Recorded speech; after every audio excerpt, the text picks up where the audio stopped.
Hallett अस्पताल में आए इंजेक्शन घटिया क्वालिटी के थे और ये इतनी घटिया क्वालिटी के थे कि अगर मरीजों को लग जाते तो उनका मर्ज ठीक तो नहीं होता बल्कि उनकी परेशानी बढ़ जाती। हैलट अस्पताल के सेंट्रल ड्रग स्टोर के प्रभारी डॉक्टर एस.के. गौतम हमारे साथ हैं, उनसे बात कर लेते हैं।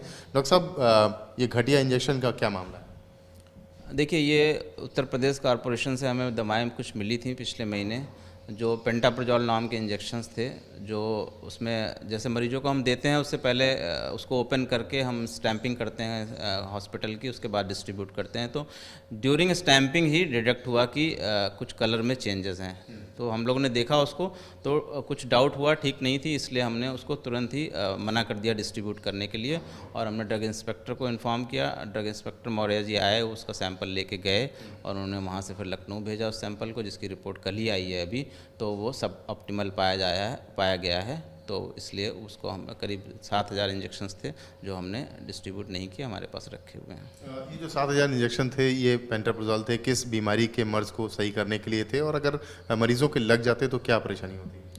ये बेसिकली हम लोग एसिडिटी के लिए देते हैं। जब मतलब पेट में गैस ज़्यादा बनती है, एसिडिटी है, इसमें यूज़ करते हैं। इंजेक्शंस थे ये सारे। मरीज को अगर दिया जाता तो सबसे पहले तो ये एफिकेशियस नहीं थे, उसकी एफिकेसी नहीं होती, फ़ायदा नहीं होता और कुछ हार्म होने के भी चांसेस थे। रेसेस हो सकते थे, एनाफिलैक्सिस रिएक्शंस हो सकता था, तो ये सब चीज़ें हो सकती थी। यूपीएमएससीएल, आप बता रहे हैं कि यूपीएमएससीएल से ये सप्लाई किए गए थे, क्या उनको इस बाबत बता दिया गया? जी, उनको इन्फॉर्म कर दिया गया था और साथ जिस दिन हमारे ड्रग इंस्पेक्टर को हमने इन्फॉर्म किया था, सैम्पलिंग हुई थी, उसी समय उनको भी इन्फॉर्म कर दिया गया था। अब हमारी रिपोर्ट आ गई है तो हम दोबारा से उनको इन्फॉर्म करने जा रहे हैं। आगे इस तरीके की दवाइयाँ आप लोगों को सप्लाई ना हो, उसके लिए आप लोग किस तरह से मॉनिटरिंग करते रहेंगे? उसके लिए हम लेटर लिख रहे हैं यूपीएमएससीएल को कि कृपया हमें जो दवाएं दी जाती हैं उसकी गुणवत्ता को मेंटेन करने की कोशिश करें और देने से पहले उसकी गुणवत्ता जांच कर ही हमें सप्लाई करें। यूपीएमएससीएल से और भी एक पत्राचार आप लोगों का चल रहा है कि दवाइयाँ आप लोगों को नहीं मिल पा रही, हैलट में दवाइयों का भी टोटा है। जी, यूपीएमएससीएल से अभी हमारे पास बजट आ गया और हमने करीब 1.5 करोड़ रुपए ट्रांसफ़र कर दिए हैं 2 दिन पहले यूपीएमएससीएल को, और उम्मीद है कि आज दवाएं हमें यूपीएमएससीएल से मिल जाएंगी। कौन कौन सी दवाइयाँ हैं जो सबसे ज़्यादा आवश्यक हैं आपको, जो नहीं आई हैं, अभी नहीं मिल पाई हैं आप लोगों को?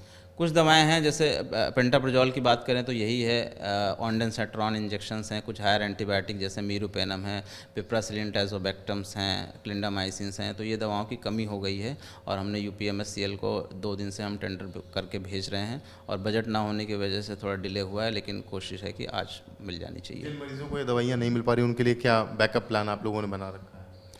देखिए, मरीजों को अगर दवा अवेलेबल होती है तो यहाँ से दी जाती है और इतना बजट की कमी की वजह से सारे मरीजों को दवा दे पाना संभव नहीं होता है, और अगर अवेलेबल है तो मिलती है, नहीं अवेलेबल है तो फिर मरीज को लाना पड़ता है। तो कुल मिलाकर यूपीएमएससीएल ने जो इंजेक्शन भेजे थे वो घटिया क्वालिटी के थे, जांच रिपोर्ट में यह सामने आ गया है। लेकिन हैलट अस्पताल में प्राचार्य की और डॉक्टर एस.के. गौतम की जो जिम्मेदारी थी वो उन्होंने निभाई और घटिया इंजेक्शन किसी मरीज को नहीं लगने दिया, जिससे हालत उनकी और नहीं बिगड़ी।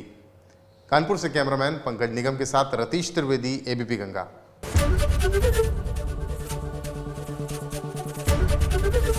एबीपी गंगा, खबर आपकी, जुबान आपकी।